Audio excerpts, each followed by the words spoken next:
तो दोस्तों इमेजिन करो कि आज आप रात लेट सोए। अप्रोक्सीमेट आप सुबह के टाइम सोए 3 से 4 बजे सोए। अब अगर तुम दोपहर में 2-3 बजे उठोगे तो तुम्हारी मम्मी बहुत ज़्यादा गुस्से में होंगी। अब मम्मी के गुस्से को तुम नाप सकते हो, समझ जाओगे। देखो पहले के टाइम में क्या होता था, बिलांग वाला सिस्टम चलता था। किस वाला सिस्टम चलता था? बिलांग वाला सिस्टम। ठीक, तो टेंसर क्वांटिटीज कौन सी क्वांटिटीज होते हैं? तो बेसिकली दोस्तों सारी की सारी क्वांटिटी। तो जय हिंद दोस्तों, क्या हाल चाल, क्या सारे बच्चे, आई होप आप सब बढ़िया होंगे। तो दोस्तों मेरा नाम है हर्ष और स्वागत करता हूं इस बेहतरीन से प्लेटफॉर्म जिसका नाम है एसबी क्लासेस में। तो दोस्तों आज की वीडियो का हमारा टॉपिक है फिजिकल क्वांटिटीज से रिलेटेड, कि फिजिकल क्वांटिटीज क्या होती है, स्केलर वेक्टर क्या होता है, क्या स्केलर वेक्टर ही होता है या इसके अलावा एक और टाइप होता है, स्केलर क्या होता है, वेक्टर क्वांटिटीज क्या होती है। तो ये सब के बारे में हम प्रॉपर अच्छे से डील करने वाले हैं। तो दोस्तों मैं इस चीज़ की गारंटी आपको वीडियो के स्टार्टिंग में देना चाहता हूँ कि अगर आप ये मेरी वीडियो क्लिक करके देखते हैं फिजिकल क्वांटिटीज रिलेटेड, तो आपको स्टार्टिंग से लेकर एंड तक सब चीज़ समझ आएगी और आपको कोई दूसरी वीडियो नहीं देखनी पड़ेगी फिजिकल क्वांटिटी से रिलेटेड की। सो प्लीज़ वीडियो एंड तक बने रहिए और एंड तक समझिए, कम से कम कुछ सीख के तो जाएंगे। ठीक है भाई, तो स्टार्ट करते हैं फटाफट। देखो दोस्तों,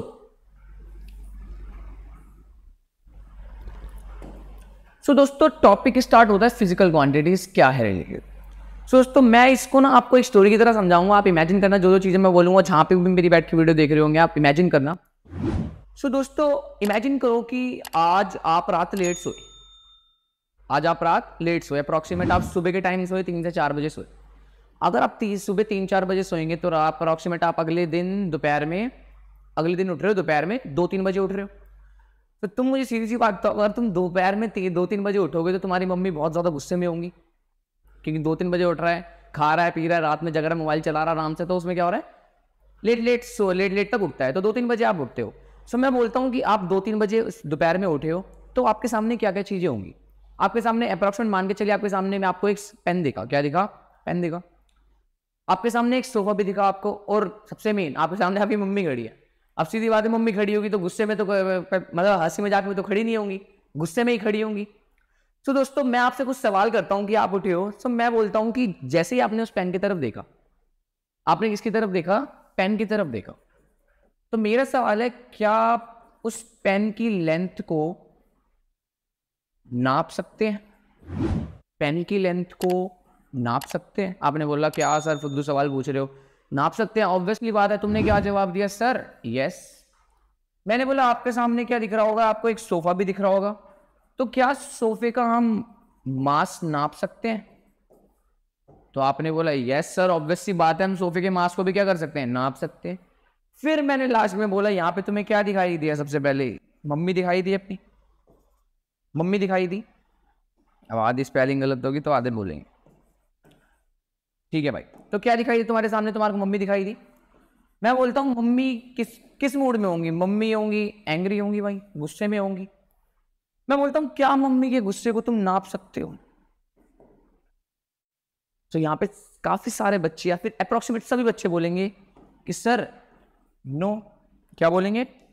सर नहीं, हम तो नहीं नाप सकते। तो दोस्तों तुम देख रहे हो कि कोई चीज है जिनको हम नाप सकते हैं और कोई चीज है जिनको हम नाप नहीं सकते। जैसे लेंथ तो हमने नाप ली, मास भी नाप लिया, बट एंग्री जो हमारी मम्मी की जो गुस्सा बनता, क्या उसको नाप पाए? नहीं। इस तरीके से जब तुम्हारी मम्मी खुश होगी तो क्या उनको नाप पाओगे कितना खुश है? क्या उनको लिख पाओगे नंबर में कि वो कितना खुश है? ऑब्वियसली बात है नहीं। सो दोस्तों इसको कनेक्ट करते हैं अपनी साइंस से, दैट इज फिजिक्स से। सो दोस्तों फिजिक्स बोलती है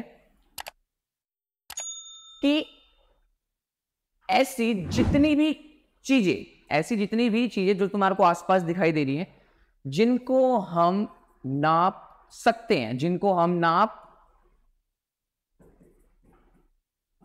हैं, उन सबको हम बोलते हैं फिजिकल क्वांटिटीज। तो क्या बोला मैंने? रिपीट करो मेरे साथ, कि ऐसी जितनी भी चीजें जिनको हम नाप सकते हैं उनको हम क्या बोलते हैं?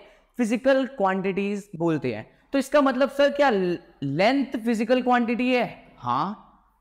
सर मास फिजिकल क्वांटिटी है? यस। क्या एंग्री गुस्सा एक फिजिकल क्वांटिटी है? सर इसको नाप सकते हैं? क्वेश्चन पूछो, क्या सर हम इसको नाप सकते हैं? तुमने बोला नहीं, तो इसका मतलब फिजिकल क्वांटिटी नहीं।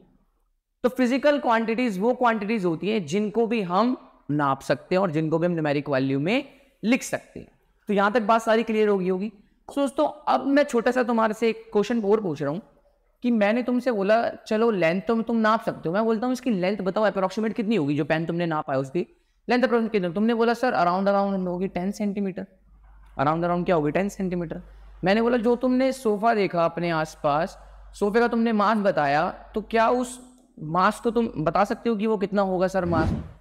तो तुमने बोला सर अप्रोक्सीमेट वो जो सोफे का मास होगा वो अराउंड 2 kg मान लेते हैं। कितना मान लेते हैं? 2 kg मान लेते हैं।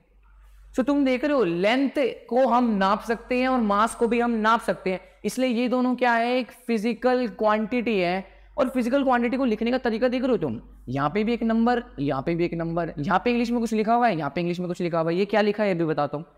सो मतलब फिजिकल क्वांटिटी को लिखने का भी एक पर्टिकुलर एक तरीका है, वो तरीका क्या है वो बताऊंगा अभी थोड़ी देर में। सो इसका मतलब दोस्तों कि फिजिकल क्वांटिटी को लिखने का एक तरीका है कि सर उसके अंदर एक तो आएगा न्यूमेरिक पार्ट। क्या आएगा? Numeric part. सर एक आएगा पार्ट जिसको इंग्लिश में कुछ भी लिखा हुआ है, जिसको हम बोलते हैं यूनिट। क्या बोलते हैं? यूनिट। क्या बोलते हैं? यूनिट। तो जो फिजिकल क्वांटिटीज दो इस चीज से लिखी होती है, इसके अंदर फर्स्ट पार्ट क्या होता है? न्यूमेरिक। सेकंड पार्ट क्या होता है? यूनिट। और फिजिक्स की भाषा में न्यूमेरिक वाले पार्ट को हम बोलते हैं मैग्नीट्यूड। क्या बोलते हैं?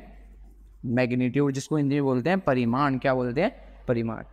सो दोस्तों फिजिकल क्वांटिटीज दो तरीके से लिखी जाती है, पहला उसमें मैग्नीट्यूड, दूसरा क्या? यूनिट। तुम बोलोगे सर ये मैग्नीट्यूड क्या होता है? मैग्नीट्यूड मतलब समझ लो, जैसे मैं तुमसे बोलूं कि अभी टाइम कितना हो रहा है, जैसे कि मेरे यहाँ पे तो अभी अप्रॉक्सीमेट 3 बज रहे हैं, क्योंकि ये 3 बजे वीडियो शूट हो रही है। सो मैं आपसे बोलूँ कि टाइम कितना हो रहा है, तुम बोलोगे सर मेरे यहाँ पे तो अराउंड 5 बज रहे हैं। कितने बज रहे हैं? अप्रॉक्सीमेट 5 बज रहे हैं।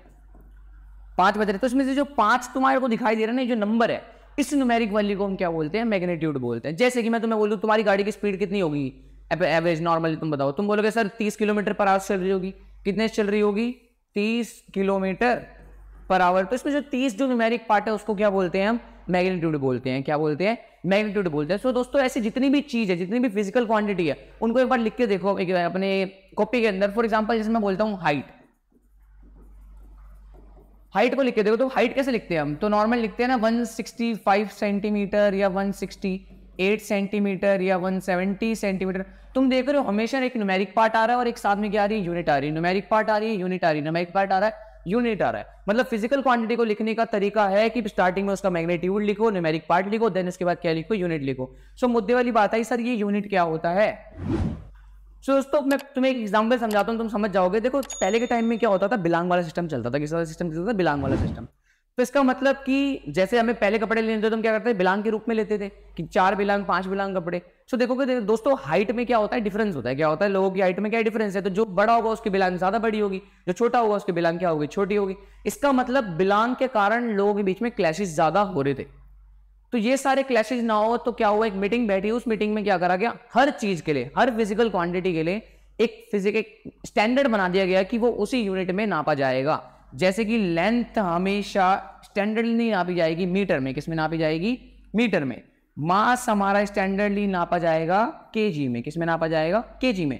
जैसे कि हमने बोला टाइम, तक क्या टाइम को नाप सकते हैं? टाइम फिजिकल क्वांटिटी है। तुमने बोला सर टाइम को नाप सकते हैं, हम घड़ी में नापते हैं, इसका मतलब टाइम भी फिजिकल क्वांटिटी है। तो टाइम को नापते किसमें? टाइम के लिए स्टैंडर्ड बनाया गया सेकंड। क्या बनाया गया? सेकंड। तो ऐसे ही काफी सारी चीजें जिनको हम नाप सकते हैं और उनके लिए स्टैंडर्ड फिक्स कर दिए गए। ठीक है भाई, तो ये होता है फिजिकल क्वांटिटीज। अब दोस्तों मुद्दे वाली बात आती है, यहां तक सारा फिजिकल क्वांटिटीज का खेल खत्म होता है। अब जो मेन आता है फिजिकल क्वांटिटीज के टाइप। क्या आते हैं? फिजिकल क्वांटिटीज के टाइप। सो दोस्तों फिजिकल क्वांटिटीज के 2 टाइप होते हैं। क्या टाइप होते हैं? 2 चीजों के बेसिस के ऊपर हम फिजिकल क्वांटिटीज को डिवाइड करते हैं। पहला आता है on the basis of magnitude and direction. Magnitude and direction. And दूसरा आता है on the basis of units and measurement. On the basis of units and measurement. तो दोस्तों फिजिकल क्वांटिटीज को मैग्नीट्यूड डायरेक्शन के बेसिस पे हमने 3 टाइप में क्लासिफाई कर रखा है। कितने टाइप में क्लासिफाई कर रखा है?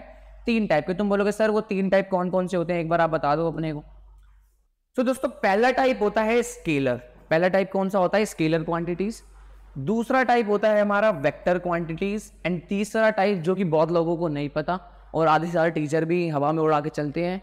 सो पहला स्केलर, दूसरा वेक्टर, तीसरा क्या है? Tensor quantities. तीसरा कौन सा? Tensor quantities.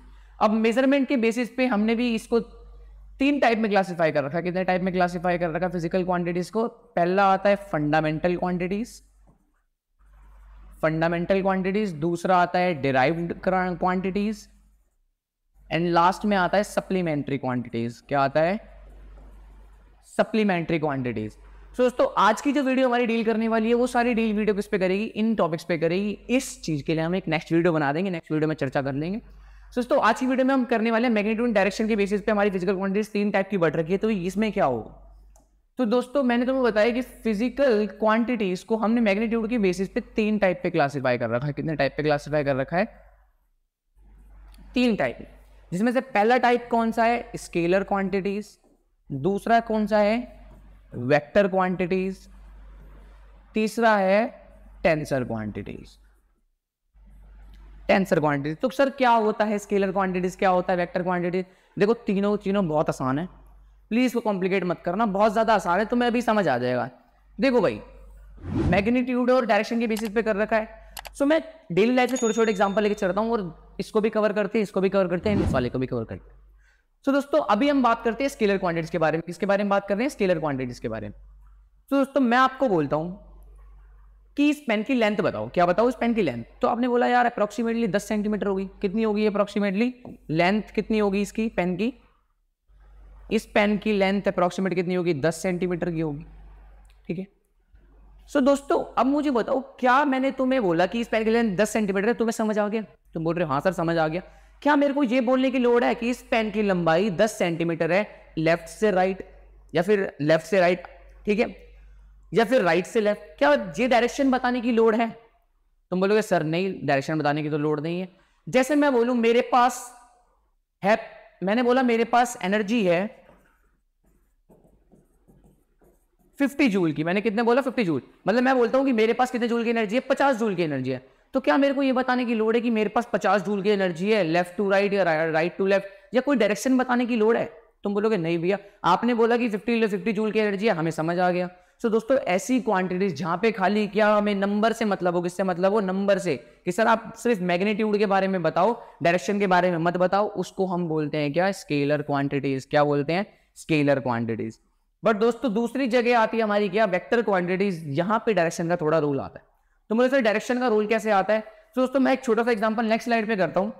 जैसे कि मैं बोलता हूं कि मान लो यहां पे क्या है, एक वो खड़ी है, लड़की खड़ी है। कौन खड़ी है? एक लड़की। एक लड़की क्या बोलती है? एक लड़का यहां पे खड़ा हुआ है, छोटा है इससे, और यहां पे क्या रखा हुआ है? एक बक्सा रखा हुआ है। क्या रखा हुआ है? एक बक्सा रखा हुआ है। ये लड़की बोलती है इस लड़के को कि इस बक्से पे जाके क्या लगा? फोर्स लगा। इस बक्से पे जाके क्या लगा? फोर्स लगा। तो ये लड़का राजी हो गया कि हाँ मैं फोर्स लगाने जाता हूं। अब मुझे बताओ, इस लड़की ने बोला कि इस बक्से पे 10 न्यूटन का फोर्स लगाओ। कितने न्यूटन का फोर्स लगाओ? 10 न्यूटन का। तो ये लड़का 10 न्यूटन का फोर्स लगाने तो गया, ये लड़का आ गया इधर, आ गया इधर से चलता हुआ, किधर आ गया? इधर की तरफ आ गया।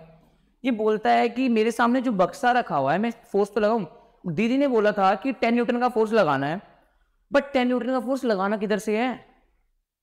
इस वाली सरफेस पे लगाऊं, इस वाली सरफेस पे लगाऊं, इस वाली सरफेस पे लगाऊं? मतलब बक्से को ऊपर की तरफ भेजना है, बक्से को इधर भेजना है, या अपनी ओर खींचना है, या फिर नीचे भेजना है? बक्से के ऊपर फोर्स किस डायरेक्शन में लगाना है? मतलब दीदी ने मेरे को बताया था कि फोर्स तो लगाना है 10 न्यूटन का, बट दीदी ने ये नहीं बताया किस डायरेक्शन में लगाना है। तो दोस्तों ऐसी क्वांटिटीज जिसमें मैग्नीट्यूड के साथ साथ एक डायरेक्शन का भी रोल आ जाए। किसका रोल आ जाए? डायरेक्शन का। उन क्वांटिटीज को हम बोलते हैं वेक्टर क्वांटिटीज। तो जैसे कि आपके सामने मैंने एक एग्जांपल लिया, किसका? फोर्स का एग्जांपल लिया। तो इसीलिए फोर्स क्या होता है? कि वेक्टर क्वांटिटीज होता है, क्योंकि अगर आप किसी को भी नॉर्मल फोर्स लगाने के लिए बोलोगे तो फोर्स विदाउट डायरेक्शन वो नहीं लगा पाएगा, इसलिए आपको हमेशा फोर्स के लिए डायरेक्शन को स्पेसिफाई करना जरूरी है। तो इसलिए फोर्स क्या होती है? एक वेक्टर क्वांटिटीज होती है। यहां पे तो मैं लिख सकता हूं कि जहां पे मैग्नीट्यूड प्लस डायरेक्शन का रोल। तो ये तो हो गया बेसिक नॉर्मली कि 9th और 10th के लेवल पे तुम्हें इतना पता होना चाहिए कि मैग्नीट्यूड और डायरेक्शन दोनों के पास हो तो वेक्टर क्वांटिटीज बोलते हैं। बट 11th में जाके, जैसे तुम 11th 12th में जाओगे अपर लेवल में, तो अपर लेवल में एक चीज हो जाती है कि ये वेक्टर लॉ को भी फॉलो करना चाहिए। वेक्टर लॉ ऑफ एडिशन को भी फॉलो करना चाहिए। ये हम 11th 12th की फिजिक्स में कभी पढ़ेंगे, जब भी हम मिस्टर क्लासेस होगी तो तब पढ़ा करेंगे कि ये जो वेक्टर क्वांटिटीज होती है ये वेक्टर लॉ ऑफ एडिशन को भी फॉलो करनी चाहिए। तो दोस्तों अब मेन फर्स्ट वाली अपने को क्लियर हो गई, स्केलर क्वांटिटीज दैट इज जिसके पास सिर्फ मैग्नीट्यूड हो। वेक्टर क्वांटिटीज क्या? जिसके पास सिर्फ मैग्नीट्यूड के साथ साथ डायरेक्शन भी हो। अब आती है tensor quantities. Sir tensor quantities क्या होती है? सो दोस्तों अगर मैं आपको डिटेल में बताऊं, थोड़ा डिटेल में मैंने जितना पढ़ा इससे, जितना मैंने इसमें रिसर्च करी, जितना मैंने पढ़ा, जितनी अच्छी चीजें पढ़ी, सो टेंसर क्वांटिटीज कौन सी क्वांटिटीज होते हैं? तो बेसिकली दोस्तों सारी की सारी क्वांटिटीज टेंसर ही होती है। सारी की सारी क्वांटिटीज क्या होती है? टेंसर ही होती है। फर्क इन पे रैंक का आता है। किसका आता है? रैंक। सो दोस्तों ये बड़ी क्लासेज में आगे जाके पढ़ोगे, काफी ज्यादा बड़ी क्लासेज में, काफी ज्यादा ऊपर लेवल पे, तब बताया जाता है कि जो रैंक जीरो की क्वांटिटी, जिसकी रैंक 0 हो टेंसर क्वांटिटी में, वो जिसकी रैंक 1 हो, रैंक 0 वाले को हम बोलते हैं स्केलर क्वांटिटीज। क्या बोलते हैं? Scalar quantities. मतलब वो टेंसर क्वांटिटीज जिनकी रैंक 0 हो उसको हम बोलते हैं स्केलर क्वांटिटीज, और जिनकी रैंक 1 हो उनको क्या बोलते हैं? Vector quantities. तो दोस्तों ये तो था काफी हायर लेवल का, जहां पे हम रैंक वगैरह के बारे में पढ़ा करेंगे, जो कि काफी ज्यादा हायर, जब तुम मैथ, काफी ज्यादा फिजिक्स को जब तुम परस्यू करोगे तब जाके तुम्हें पढ़ने को मिलेगा हायर मैथमेटिक्स में। सो इस पे नहीं जाते, अभी हम बेसिकली फोकस करते हैं नॉर्मल टेंसर क्वांटिटीज पे होता क्या। ये चीज अपने को समझ आ गई। बस ये चीज ध्यान रखना कि सारी की सारी क्वांटिटी टेंसर होती है, रैंक का फर्क पड़ता है, जिसकी रैंक अलग होती है तो इस अलग नाम दिया गया है। ठीक है। तो दोस्तों अब टेंसर क्वांटिटी को नॉर्मल सिंपल वे में समझो क्या होता है। मैं लिख रहा हूं डिफरेंट मैग्नीट्यूड। क्या लिख रहा हूं? Different magnitude, different direction. दो मैंने कीवर्ड लिखे हैं यहां पे, different magnitude and different direction. मतलब कि स्केलर में हमने पढ़ा खाली मैग्नीट्यूड, वेक्टर में पढ़ा magnitude plus direction. Tensor quantities वो क्वांटिटीज होती हैं जिनमें डिफरेंट डायरेक्शन या फिर ओरिएंटेशन, तुम ओरिएंटेशन बोल सकते हो, कि जहां पे डिफरेंट डायरेक्शन में डिफरेंट हमें मैग्नीट्यूड देखने को मिलता है, उन क्वांटिटीज को हम टेंसर क्वांटिटीज बोलते हो। तुम बोलोगे सर ये तो आपने डेफिनेशन बोल दी, इसमें मेरे को कुछ समझ नहीं आया, मेरे को एग्जांपल बताओ थोड़ा सा कि क्या एग्जांपल हो सकता है। तो दोस्तों तुम जैसे ही 11th क्लास में आगे बढ़ोगे तो एक मूवमेंट ऑफ इनर्शिया नाम की चीज होती है। क्या होती है? Movement of inertia. तो दोस्तों मूवमेंट ऑफ इनर्शिया एग्जांपल है टेंसर क्वांटिटी का। जैसे कि मान लो तुम्हारे सामने क्या रखी है? एक रोड रखी है, रॉड रखी है। तो जब रोड का इसके सेंटर ऑफ मास के पॉइंट के एक्सिस के अराउंड इसका जब हम मूवमेंट ऑफ इनर्शिया निकालते हैं तो वो कितना आता है? ml²/12। कितना आता है? ml²/12। सो यहां पे देख रहे हो इनर्शिया का मैग्नीट्यूड कितना है? ml²/12। बट जैसे ही हम ये इस एंड के एक्सिस के अराउंड निकालते हैं, मतलब मैंने क्या करा? इस एक्सिस के अराउंड निकाला मैंने, अब क्या निकाला? इसके एंड के एक्सिस के अराउंड मूवमेंट ऑफ इनर्शिया निकाला। सो यहां पे मूवमेंट ऑफ इनर्शिया हमारा आता है ml²/3। तुम देख रहे हो यहां 12 से सीधा कितना आ गया? 3 पे। मतलब कि अब जो मैग्नीट्यूड होगा इनर्शिया का वो क्या हो गया? बढ़ गया। बाकी यहां पे क्या हुआ था? मैग्नीट्यूड कम था। मतलब जैसे मैं डायरेक्शन शिफ्ट करी तो मैग्नीट्यूड क्या हो गया? बढ़ गया। और यहां पे डायरेक्शन मैग्नीट्यूड क्या था? कम। तुम बोलोगे सर ये तो है जो 11th 12th फिजिक्स पढ़ रहे हैं उनको थोड़ा वो समझ आया होगा। सर देसी भाषा में समझाओ क्या हो सकता है नॉर्मल में। सो बेसिकली तुम एक इमेजिन करो, तुम्हारे सामने मैंने बड़ी सी जिम वगैरह जाते हैं, जिम में रोड होती है, रोड रखी, एक छोटी से छोटी वाली रोड रखी, चल कैसे छोटी वाली रोड। मैं बोलता हूँ रोड को बीच में से पकड़ो। रोड को कहां से पकड़ो? बीच में से। जब तुम रोड को बीच में से पकड़ के उठाओगे तो देखना रोड का तुम्हारा वजन तुम उठा लोगे, तुम्हें उसका इनर्शिया ज्यादा फील नहीं होगा। ठीक है। तो अलग मैग्नीट्यूड तुम्हें फील होगा। अब मैं तुम्हें बोलता हूं रोड को बिल्कुल एंड पे से उठाओ। कहां से उठाओ? एंड पे से। तुम देखना इतना ज्यादा उसका इनर्शिया बढ़ जाएगा, इतना ज्यादा उसका मैग्नीट्यूड बढ़ जाएगा जो उस पे फोर्स लग रहा है। सो दोस्तों तुम यहां फील कर पा रहे होगे कि जब हमने बीच में रखा तो मैग्नीट्यूड कम था, जैसे ही हमने एंड पॉइंट पे लगा दी तो मैग्नीट्यूड क्या हो गया? ज्यादा हो गया। सो ऐसी क्वांटिटीज जिसमें डायरेक्शन चेंज करते ही मैग्नीट्यूड क्या हो जाए? चेंज हो जाए, उन टाइप की क्वांटिटीज को बोलते हैं हम टेंसर क्वांटिटीज। उन टाइप की क्वांटिटीज को क्या बोलते हैं हम? Tensor quantities. तो दोस्तों ये था पूरा का पूरा फिजिकल क्वांटिटीज का classification on the basis of magnitude and direction. तो हमें क्लियर हो गया क्लासिफिकेशन। वीडियो खत्म होने से पहले फटाफट रिवीजन कर देते हैं क्या है physical quantities on the basis of magnitude and direction. 3 type में बटी होती है, दैट इज पहला स्केलर, दूसरा वेक्टर, तीसरा टेंसर। स्केलर में खाली क्या होना चाहिए? मैग्नीट्यूड, जैसे लेंथ हो गया, मास हो गया, टाइम हो गया, एनर्जी हो गई। तो ये सब क्या हो गया? सिर्फ खाली मैग्नीट्यूड की चर्चा होती है यहाँ पे, हमें डायरेक्शन की नीड नहीं पड़ती। वेक्टर वाले पोर्शन में क्या है कि यहाँ पे मैग्नीट्यूड भी चाहिए, साथ साथ क्या चाहिए? डायरेक्शन भी चाहिए। जैसे इसका एग्जांपल मैंने तुम्हें बताया, फोर्स हो गया, डिस्प्लेसमेंट हो गया, वेलोसिटी हो गई, ये सारे example. Last but not least tensor quantities. Tensor quantities में डिफरेंट डायरेक्शन पे डिफरेंट क्या मिलता है? मैग्नीट्यूड मिलता है। एनी क्वांटिटीज को क्या बोलते हैं? टेंसर क्वांटिटीज बोलते हैं। तो दोस्तों ये थी पूरी की पूरी वीडियो। अगर आपको वीडियो अच्छी लगे तो प्लीज वीडियो को लाइक करना और वीडियो कमेंट में बताना कि वीडियो कितनी अच्छी लगी है और क्या पोर्शन आपको ज्यादा अच्छा लगा है। ठीक है। और प्लीज चैनल को सब्सक्राइब जरूर कर देना। दोस्तों मिलते हैं नेक्स्ट वीडियो में। Till then signing of.